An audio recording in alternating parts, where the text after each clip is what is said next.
The Bible isn't just a book of random stories. It's 66 different books that come together to tell one story. An incredible one about God's love for us. And now for an amazing story, inspired by the book of Luke, chapter 11, verses 1 to 4.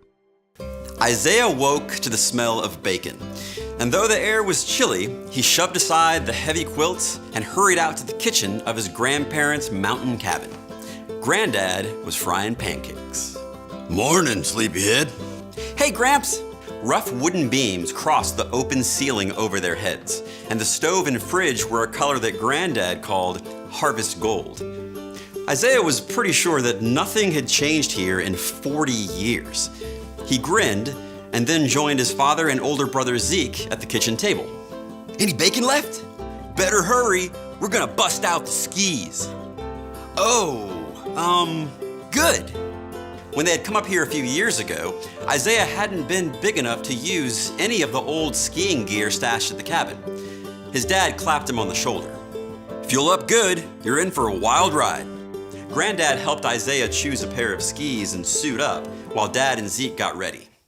Cross-country skis. But they'll do you for the run down the backside of the mountain. Isaiah struggled into his bulky ski suit. I feel like Baymax.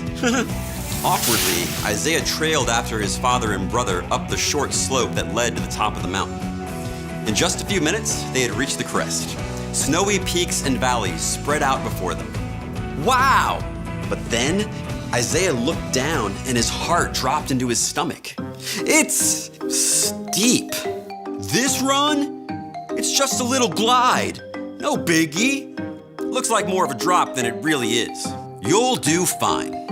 I think some of that bacon I had wasn't good.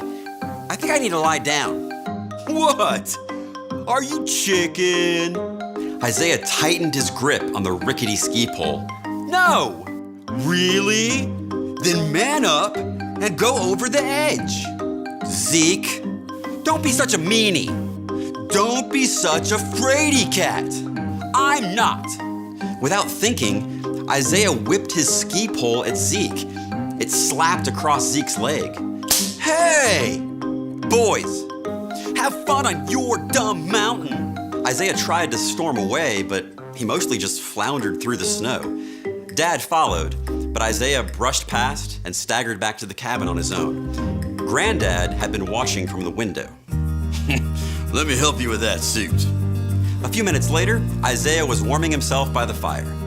He glanced sideways at Granddad. It's really steep, okay? Yeah, took me a while to work up the nerve first time I went down that slope. And I was 26. How long did it take you? Half a day. I had a little chat with God about it first. You talked to God about skiing? Sure. I talk with him about everything.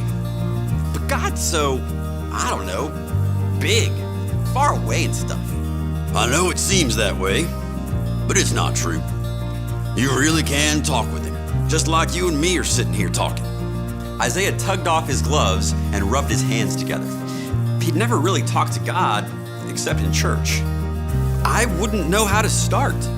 Some of Jesus' closest friends felt the same way. So he gave them a super simple guide to follow.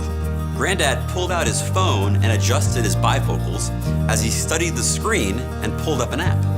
Here, you find it. My thumbs are too big.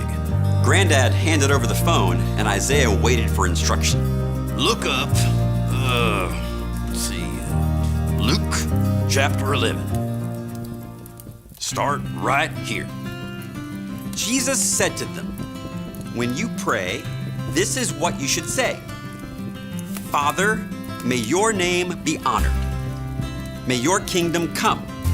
Give us each day our daily bread. Forgive us our sins as we also forgive everyone who sins against us. Keep us from falling into sin when we are tempted." That's got nothing to do with skiing.